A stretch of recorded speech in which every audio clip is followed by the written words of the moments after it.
12वीं क्लास तक के स्टूडेंट्स को केमिस्ट्री, अर्थ साइंसेस और वेलनेस जैसे क्षेत्रों में इनोवेशन करने का मौका मिलता है। इससे स्टूडेंट्स को रिसर्च का बहुत अच्छा अनुभव हासिल होता है। साथ ही अपने प्रोजेक्ट्स को पब्लिश करने का प्लेटफॉर्म भी मिलता है। साथियों, परीक्षा पे चर्चा के दौरान कुछ स्टूडेंट्स ने मुझे बताया था कि वे साइंस पढ़ना तो चाहते हैं, लेकिन उन्हें इससे डर भी लगता है। इस दिशा में प्रयोग की टीम का प्रयास बहुत ही सराहनीय है। यह पहल स्टूडेंट्स को साइंस के साथ जुड़ने और प्रैक्टिकली कुछ करके दिखाने का मौका देती है। जब हम किसी चीज को खुद करके देखते हैं तो जिज्ञासा और रुचि पैदा होती है। कौन जानता है कि मेरे युवा साथियों में ही कोई आने वाले समय का बेहतरीन साइंटिस्ट हो। साथियों, शिक्षा के माध्यम से अतीत को संरक्षित करने और भविष्य को तैयार करने का एक प्रयास नागा समुदाय भी कर रहा है। इस समुदाय के लोग अपनी आदिवासी परंपराओं का बहुत सम्मान करते हैं। वो इस पर गर्व तो करते ही हैं, साथ ही अपनी अप्रोच को आधुनिक भी रखते हैं। नागा ट्राइब्स में मोरुंग लर्निंग की एक पारंपरिक व्यवस्था थी। इसमें बुजुर्ग लोग अपने अनुभवों से युवाओं को पारंपरिक ज्ञान, इतिहास और लाइफ स्किल्स के बारे में बताते थे। समय के साथ यह सिस्टम अब मोरुंग कॉन्सेप्ट ऑफ एजुकेशन में बदल गया है। इसके माध्यम से बच्चों में गणित और विज्ञान जैसे विषयों में रुचि पैदा की जाती है। इसमें समुदाय के बुजुर्ग उन्हें कहानियां, लोकगीत और पारंपरिक खेलों के साथ लाइफ स्किल्स सिखाते हैं। इस तरह हमारा नागालैंड अपनी सांस्कृतिक विरासत को सुरक्षित रखते हुए बच्चों की शिक्षा को आगे ले जा रहा है। आपको भी अपने क्षेत्र में ऐसे प्रयासों के बारे में पता चले तो मुझे जरूर शेयर कीजिएगा। मेरे प्यारे देशवासियों, देश के कई हिस्सों में गर्मियों की शुरुआत हो चुकी है।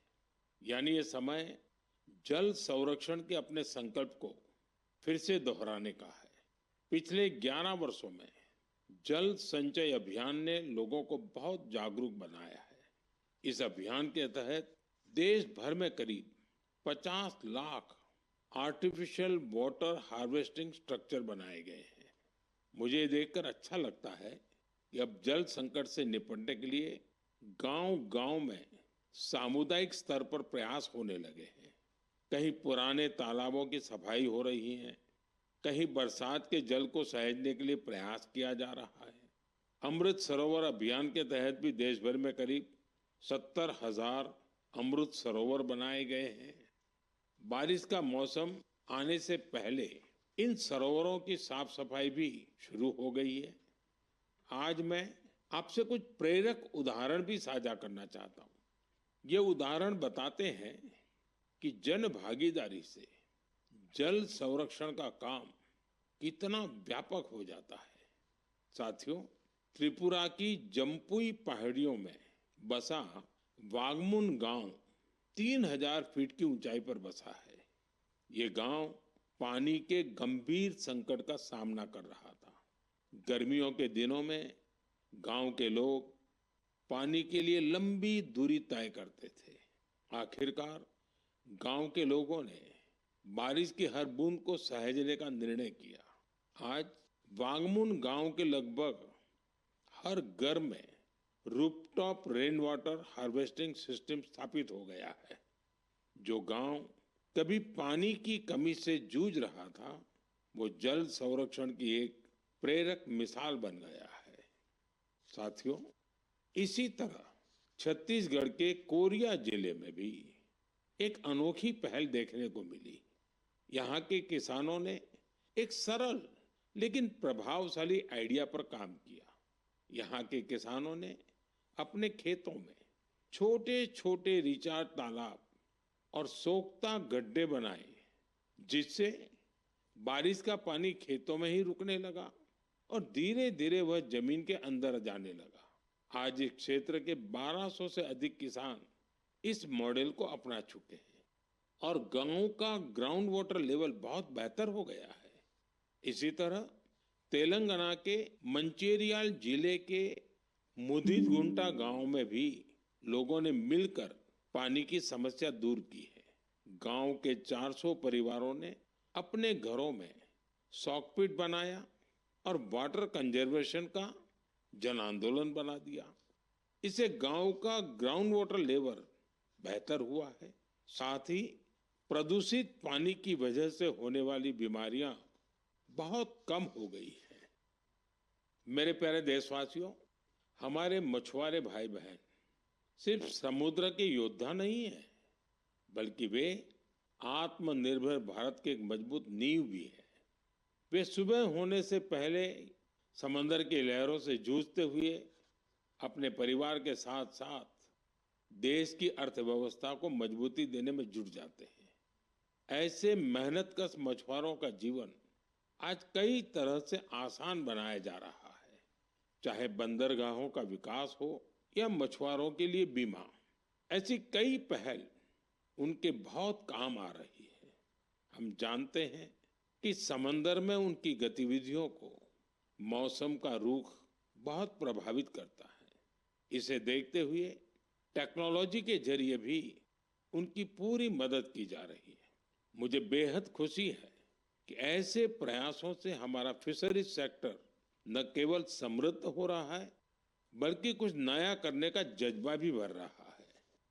आज फिशरीज और सीवीड के क्षेत्र में नए नए इनोवेशन हो रहे हैं और हमारे मछुआरे भाई बहन आत्मनिर्भर बन रहे हैं। ओडिशा के संबलपुर की सुजाता भुयान जी एक गृहिणी थी, लेकिन वो कुछ नया करके अपने परिवार की और मदद करना चाहती थी। इसलिए कुछ वर्ष पहले उन्होंने हीराकुंड रिजर्वायर में फिश फार्मिंग शुरू की। शुरुआती दिन उनके लिए आसान नहीं थे। मौसम में होने वाले बदलाव, मछलियों के खाने का प्रबंध और घर की जिम्मेदारियों के साथ संतुलन बनाने में जैसी कई चुनौतियां थी, लेकिन उनका हौसला अडिग था।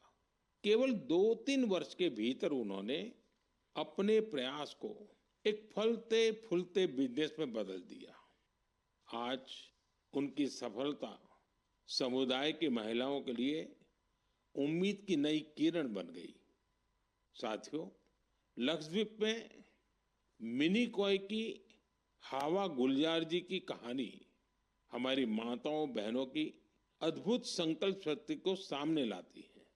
दरअसल वे एक फिश प्रोसेसिंग यूनिट चलाती थी, लेकिन उन्हें लगा कि उनके पास एक अच्छा कोल्ड स्टोरेज हो तो वे और बेहतर कर सकती है। इसलिए उन्होंने कोल्ड स्टोरेज यूनिट लगाने का फैसला किया। आज यही उनकी ताकत बन चुका है। अब वे बेहतर प्लानिंग के साथ कारोबार कर पा रही है। साथियों, देश में आज हर तरफ ऐसे प्रयास हो रहे हैं जो प्रेरित करने वाले हैं। बेलगावी के शिवलिंग सतप्पा हुद्दार ने पारंपरिक खेती से अलग रास्ता चुना। इसके लिए उन्होंने एक पॉन्ड फार्म बनाया। इस कारोबार के लिए उन्हें ट्रेनिंग भी मिली। अब अपने पॉन्ड से मछलियों की बिक्री कर वे अच्छी कमाई कर रहे हैं। वहीं सीवीड की मांग को देखते हुए कई लोगों ने सीवीड कल्टीवेशन को भी अपनाया है। इसका उन्हें बड़ा लाभ भी हो रहा है। मैं एक बार फिर फिशरीज सेक्टर से जुड़े सभी लोगों की सराहना करता हूं। हमारी इकोनॉमी को सशक्त बनाने के लिए उनका प्रयास बेहद प्रशंसनीय है। मेरे प्यारे देशवासियों, जब समाज खुद आगे आता है तो छोटे छोटे प्रयास भी बड़े बदलाव की नींव बन जाते हैं। हमारे देश के अलग अलग हिस्सों में ऐसे कई उदाहरण सामने आ रहे हैं जो हमें यही सिखाते हैं। हाल ही में उत्तर प्रदेश के वाराणसी में एक प्रेरक प्रयास देखने को मिला। वहां एक ही घंटे में 2,51,000 से अधिक पौधे लगाए गए और एक नया गिनीज वर्ल्ड रिकॉर्ड बना। इस प्रयास की सबसे खास बात यह रही कि इसमें हजारों लोग एक साथ मेरे प्यारे देशवासियों, आज आप देश के किसी छोटे बड़े शहर में जाएंगे तो एक बदलाव आप जरूर नोटिस करेंगे। आपको बड़ी संख्या में घरों की छत पर सोलर पैनल लगे हुए दिखाई देंगे। वो आसपास के जिलों में सोलर रूफटॉप इंस्टॉलेशन का काम करती है और इससे उन्हें हर महीने हजारों रुपए की आय होती है। साथियों, मेरठ के अरुण कुमार भी अब अपने इलाके में ऊर्जा दाता बन गए हैं। हाल ही में दिल्ली में हुए कार्यक्रम में अरुण कुमार ने हिस्सा लिया था और अपने अनुभव साझा किए थे।